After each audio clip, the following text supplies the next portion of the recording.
Mga master, okay lang bang? Huwag niyong skip ang mga ad sa aking mga video kung okay lang mga master. Salamat sa solid na suporta po. Yon, what's up mga masters? Nandito na naman tayo sa panibagong araw, panibagong kabanata na naman ang pagsasama-samahan natin ngayon guys.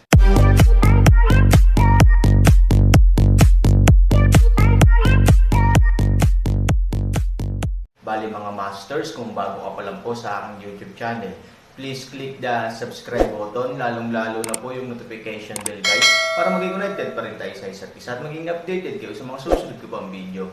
Bali mga masters, bago natin umpisahan ng kwento ay mag-shoutout po muna tayo para sa mga solid nating tagapakinig. Shoutout kay Arnel Dimapilis at shoutout kay Jay Ilacas. Yun na nga mga masters, no? Bali hindi na ito patagalin. In 3, 2, 1, let's go! Kung tutusin, ito ay isang magandang bagay na makikinabang sa sikat na tindahan ng walang anumang pinsala, kaya syempre ang may-ari ng tindahan ay walang dahilan upang tumanggi. Sa katunayan, kung maaari mong kumpletuhin ang pagkubkob at pagsugpo sa kaaway ng hindi gumagamit ng isang sundalo, ito ang kasalukuyang pinakamahusay na pangkalahatang estratehikong pagpipilian para sa may-ari ng nayon.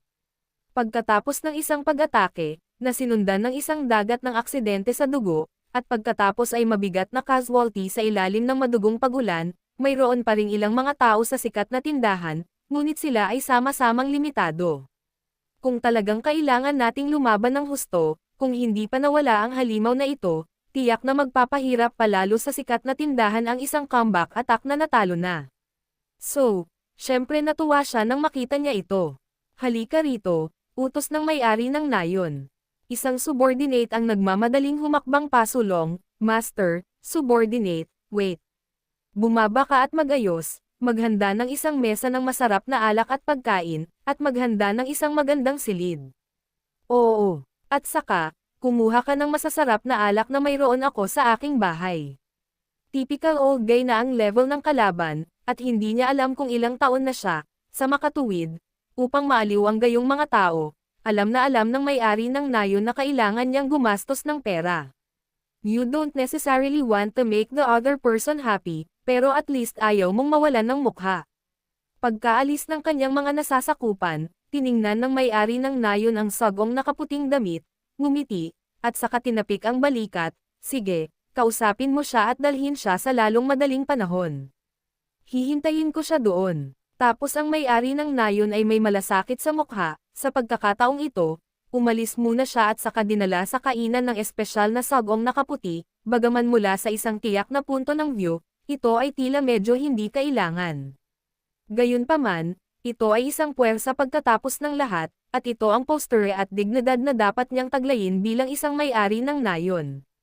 Naiintindihan ko, magalang na tumango ang sagong nakaputing damit. Sinulyapan ng may-ari ng nayon ang mga katulong sa likuran niya.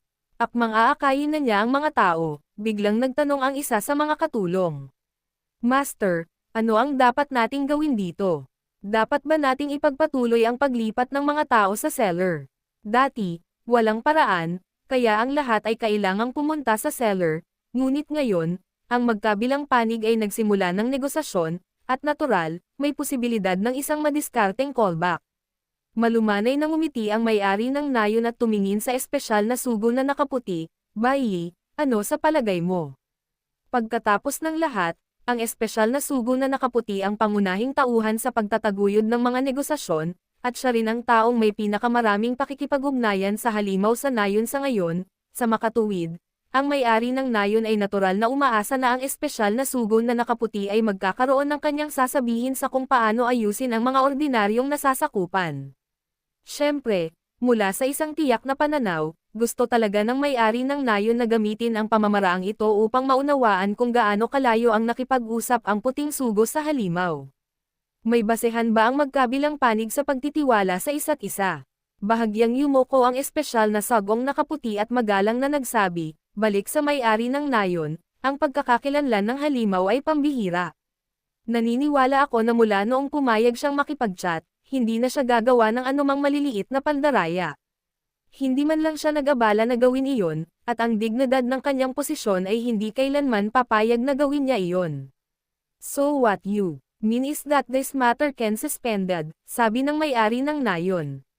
Ang espesyal na sugo na puti ay umiling, naniniwala ako na ang mga dapat pumunta sa cellar ay dapat pumunta sa cellar upang manirahan pansamantala. Oh, hindi ba contradict yan sa sinabi mo? Bahagyang ngumiti ang espesyal na sagong puti, walang contradiction. Naniniwala ako na kung gagawin o hindi ito ay gawain ng halimaw, ngunit kung pigilan ito o hindi ay ang dapat nating gawin. This is always a negotiation, so what if the negotiation fails? Hindi naman tayo pwedeng dumaan na lang sa panibagong evasive process ng panic pagdating ng panahon, di ba? Kung ganito ang kaso, baka isipin ko na habang may oras pa, hindi ba mas mabuting dahan-daang patatagin ang sarili nating mga tao? Sa ganitong paraan, hindi bababa sa mayroon kaming isang mas malaking pag-aalala kapag nakikipag-usap, kaya bakit hindi gawin ito? Matapos marinig ang paliwanag ng espesyal na sugo na nakaputi, ngumiti ang may-ari ng nayon na may kasiyahan, tinapik ang espesyal na sagong puti sa balikat, at sinabi, "Napaka-metikuloso mo sa iyong trabaho, sa totoo lang, lalo kang nagiging katulad ko. I am very happy for you, performance. Kung magiging maayos ang negosasyon, sinisiguro ko sa iyo na ang iyong posisyon bilang espesyal na sugo ng Wuyuan Academy ay malapit ng sumailalim sa malalaking pagbabago at promosyon." Matapos magsalita ang may-ari ng nayon, tumawa siya, kumaway ang isang kamay, tumalikod at umalis kasama ang ilang mga gwardya. Pagkatapos na pinaalis ng espesyal na sugo na nakaputi ang may-ari ng nayon ng may paggalang, tumingin siya sa langit. Medyo excited pa rin siya. Kung tutuusin, napakasayang bagay para sa sino man na makatanggap ng gayong karangalan. Siyempre, nagpakawala din siya ng matinding galit, kung tutuusin, lagi niyang natatanggap ang tiwala at tiwala ng may-ari ng nayon, gayunpaman, pagkatapos ng labanan na ito, sa katunayan, hindi siya nakakuha ng maraming pagkakataon upang gumanap. Sa kabaligtaran, ang ilang beses na pagkain at pagpipigil ay medyo hindi niya maiangat ang kanyang ulo. Sa huling sandali, tinanong pa siya ng kanyang mga nasasakupan. Matagal nang nagpipigil ng hininga ang sagong nakaputing damit. Ngayong nagkaroon na siya ng pagkakataong magpakitang gilas, lubos na nailabas ang depresyon sa kanyang puso, paanong hindi siya makalabas ng masamang hininga. Sinuntok niya ng malakas ang palad niya, at saka mabilis na lumipad patungo sa langit. Inaabangan niya ito, at tahimik siyang nagdarasal. Dapat mangyari ito. Pagbalik sa langit kasama ang kanyang escort, naroon pa rin ang pulang anino na naghihintay sa kanya. Naayos na ba ang lahat? Malamig na sabi ng halimaw. Ang espesyal na sagong nakaputi ay tumango, ang may-ari ng nayon ay pumunta upang ayusin ng personal ang piging, iimbitahan kita sa piging mamaya, pag-usapan natin ng detalyado. Hindi maitago ng espesyal na sugo na nakaputi ang kanyang pananabik, bagamat sa panahon ng proseso, kailangan niyang pigilan ang saya sa kanyang mukha. Okay, so be it. Mahinang tugon ng halimaw, at pagkatapos, biglang gumalaw ang kamay niya, sa sumunod na segundo, nawala ang itim na ulap, at ang ulan ng dugo sa buong lupa ay tuluyan ding nawala. Nabalisa ang lupa ng ganito, at nang makita nilang biglang naglaho ang ulan ng dugo, tuwang-tuwa ang lahat, at nawala ang lahat ng naunang alalahanin. Sila ay nagsaya at nagdiwang ng masaya. Pakiusap, matapos gumawa ng magalang na kilos ng paanyaya ang espesyal na sagong nakaputi, sumunod naman ang iba pang mga gwardya at pumila sa ayos. Medyo nasiyahan ang halimaw sa ugali ng kabilang partido at mga detalye ng pagtanggap, nang walang sinasabi, diretso siyang lumipad pababa sa lupa. Pagkalapag niya ay agad namang napatigil ang mga ngiti ng mga subordinate na masayang nagsasaya. Lahat ay natatakot sa malaking bagay na ito mula sa kaibuturan ng kanilang mga puso, kahit na sila ay napakasama sa halimaw na ito sa kabuuan. Gayunpaman, ang puot mismo ay walang laman na usapan o kahit isang biro kapag wala kang lakas. Sa makatuwid, ang pinakamahusay na paraan ay, syempre, para sa lahat na manatiling tahimik. Subukang iwasan ang mga ito hanggat maaari. Ang mga taong ito ay hindi nakikialam sa mga halimaw, at ang mga halimaw ay tiyak na hindi interesadong makipag-usap sa kanila, kung tutuusin, para sa kanya, ang mga taong ito ay wala, sila ay mga maliliit na langgam. Dahil langgam sila, syempre hindi sila seseryosohin unless walang nangyari. Ang espesyal na sugo na nakaputi ay sumunod na malapit sa mga gwardya, ang espesyal na sugo na nakaputi ay lumakad sa harap, kasama ang halimaw, 6 sa mga gwardya ang sumunod sa pagbuo, at ang dalawa pa ay mabilis na pumasok sa loob upang makipag-ugnayan. Makalipas ang ilang minuto, nalaman na ng dalawang gwardya ang lugar kung saan ginaganap ang piging, nagmadali silang lumapit at pinona sa harap ng halimaw at ng sagong nakaputi. Matapos maranasan ang binyag ng ulan ng dugo, sa katunayan, ang mga sikat na tindahan dito ay puno na ng mga butas, at maraming mga bahay ang nasira ng husto sa pagguho ng ulan ng dugo. Gayunpaman, ang lugar sa paligid ng bulwagan ng Zhuangzhou ay medyo buo pa rin. Kung tutuusin, ang mga hakbang sa pagtatanggol dito ay malayo sa maihahambing sa ibang mga lugar, ang kapal lamang ay sapat na para sa mga madugong ulan na ito na magpahirap ng mahabang panahon. Ang may-ari ng nayon ay pumili ng isang conference hall para sa pagtanggap, nang akayin ng sagong nakaputing damit ang halimaw sa loob, inilagay na ang isang piging sa silid. Ngunit ang naiiba sa isang ordinaryong piging ay walang mga delicacy sa tradisyonal na kahulugan sa mesang ito, sa halip, mayroong ilang mahiwagang elixir, at pagkatapos ay ipinares ang mga ito sa masarap na tsaa at alak. Mukhang kakaiba, ngunit sobrang maluhudin. Hello, kamahalan, tumindig ang may-ari ng nayon at malugod siyang inanyayahan. Bagamat ang may-ari ng nayon ay palaging isang taong napakaligtas sa mukha, kailangan niyang magpakita ng pangunahing kagandahang loob sa harap ng halimaw. Walang paraan, sa mga tuntunin ng lakas, ang agwat sa pagitan ng dalawang panig ay napakalaki pa rin. Tsaka, sa pangkalahatan, ang mga sikat na tindahan ang inaasahan nilang makakausap, kaya natural na kailangan nilang maging mas maislan at may saloobin sa ilang mga bagay. Bahagyang sinulyapan ng halimaw ang may-ari ng nayon, walang sinabi, tumanggo bilang pagbati, at pagkatapos ay umupo. Ilang mga gwardya ang medyo hindi nasisiyahan, after all, this was their honor to a certain extent, and they looked angry on the spot. Ilang gwardya ang gustong magsalita, ngunit pinigilan sila ng may-ari ng nayon sa isang tingin. Malaking bagay ang pinag-uusapan niya ngayon, paano niya maaalala ang maliliit na detalyeng ito. Hindi man lang ito nilingga ng halimaw, nakaupo lang ito. Mahalaga ba ang kanyang pagkakakilanlan at kakayahan sa mga gwardya na umaatake sa kanya mula sa likuran? Siyempre wala akong pakialam. Sa makatuwid, hindi siya nag-aalala tungkol sa kung ano ang gagawin ng mga gwardya na ito. Ang mga bantay ay pinandilatan ng may-ari ng nayon, at nakayuko lamang sila ng masunurin, pagkatapos ay umatras ng ilang hakbang at masunuring tumabi. Malumanay nang umiti ang may-ari ng nayon at sinulyapan ang espesyal na sagong nakaputi, ang bait din ng special envoy in white, mabilis niyang kinuha ang teapot sa mesa at nagsali ng tsaa para sa may-ari at sa halimaw. Palagi nilang kailangang gawin ang ganitong uri ng bagay. Ngunit hindi kailanman posible para sa may-ari ng nayon na gawin ang ganitong uri ng bagay. Pagkatapos ng lahat, kahit na ang negosasyon ay nangangailangan ng saloobin, ang poster ay hindi maaaring mabawasan. Let's get straight to the point.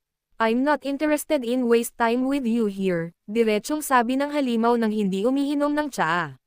Sinulyapan ng espesyal na sugo na nakaputi ang may-ari ng nayon at naupo sa oras na ito. Bahagyang ngumiti ang sagong nakaputing damit, sa simula, sang-ayon ang may-ari ng nayon natin sa napag-usapan ko kanina, basta't tumanggo ka ngayon, opisyal na nating masusunod ang naunang kasunduan. Oo. Alam ng may-ari ng nayon na kapag pinag-uusapan ang ganitong uri ng bagay, siya, ang may-ari ng nayon, ay kailangang magsalita. Tapos ang dapat pag-usapan ay napag-usapan na, hindi ba ang dahilan kung bakit gusto siyang kausapin ng kabilang partido para lang tumanggo. Hanggat handa kang makipagtulungan sa amin, sumali ka man sa amin o hindi, maaari ka naming bigyan ng tiyak na halaga ng supply bawat buwan upang matulungan kang makabalik sa tuktok sa lalong madaling panahon. It's just that I don't know what your attitude is, gusto mo bang makipagtulungan sa amin, o? Malamig na ngumuso ang halimaw, sanay na akong mag-isa, kaya hindi mo na ako kailangang sumama sa iyo, sa akin, hindi ka karapat-dapat. Siyempre sa labas ako, at magagawa mo lang ito ayon sa iyong mga tuntunin. Pagkasabi nito, huminto sandali ang halimaw, bagamat hindi ako makikipagtulungan sa iyo, hindi ko kukunin ang mga panastos na ibinigay mo sa akin ng walang kabuluhan, kapag kailangan mo ang aking tulong, maaari kong isaalang-alang ang pagbibigay sa iyo ng tulong. Nang marinig ito ng may-ari ng nayon ay hindi maiwasang mapatingin sa sagong nakaputi sa sobrang pananabik. Sa katunayan, ito ang pangunahing punto na kailangan nila. Sa isang kahulugan, ang may-ari ng nayon ay talagang ayaw ng mga halimaw na makipagtulungan ng malapit sa kanila. Pagkatapos ng lahat, ang kanilang puwersa mismo ay isang malayang puwersa na umuunlad sa loob ng maraming taon. Sa prosesong ito, ang puwersa ay mayroon ng sariling landas sa pagunlad. Natural, ayaw nilang baguhin ang anuman para sa isang tao. Pangalawa, ang taong may status na halimaw ay may sariling yabang at syempre kakaiba ang ugali. Kung ang lahat ay magtutulungan ng mahigpit, hindi maiiwasang magkaroon ng maraming kontak. At kapag malaki ang pagbabago, nangangahulugan ito na madalas nilang tiisin ang mga bagay na ito mula sa taong ito. Kaya, ito ay talagang magiging mahirap para sa hinaharap na pakikipagtulungan. Kung hindi mo siya susundin, isa siyang time bomb na maaaring sumabog sa loob mo anumang oras. Ang susi ay ang ilang mga senior executive sa orihinal na puwersa ay ganap na mawawala ang kanilang prestihiyo bilang isang resulta. Tiyak na hindi ito magandang bagay para sa istruktura ng kapangyarihan. Ngunit kung susundin mo siya, ang iyong mga karapatan ay mahahamon din ng husto. Ang susi ay pagkatapos na ang kapangyarihan ay umunlad sa napakaraming taon at may sapat na kapangyarihan, imposibleng gumawa ng mga damit pangkasal para sa iba ngayon. Walang ganyang paraan ng pagsasalita. Habang nag-uusap kami, binibigay ng mabuting tao ang kanyang kapangyarihan. Anong klaseng negosasyon ito? Ito ay malinaw na pagsuko sa iba. Sa makatuwid, ang dalawang independenteng magkasalungat ay malinaw na ang pinakamahusay na pagpipilian. Ang gusto nila ay talagang manalo sa mga dakilang Diyos tulad ng halimaw. Sa hinaharap, kapag humarap sila laban sa mga lumang puwersa, magkakaroon sila ng isang ganap na katulong at isang ganap na trump card sa kamay. Ito ang tunay nilang intensyon. Sa makatuwid, ang mga kinakailangan ng halimaw ay karaniwang. Naayon sa mga pangunahing inaasahan para sa kanila, we will satisfy any needs you have. Simula nung sinabi mo, yun na yun, nakangiting sabi ng may-ari ng village, malamig na sumangot ang halimaw. Okay, may huling-hiling ako. Yun na nga mga masters, no? Bali panibagong kabanata na naman yung natapos natin ngayong gabi. Muli, maraming salamat po talaga sa walang sawang suporta po sa aking YouTube channel na talagang inaabangan nyo po ang bawat upload ko po. Bali mga masters, magkita-kita ulit po tayo bukas ng gabi at ngayon po ay magpapaalam po muna tayo. Bali mga masters, bye-bye!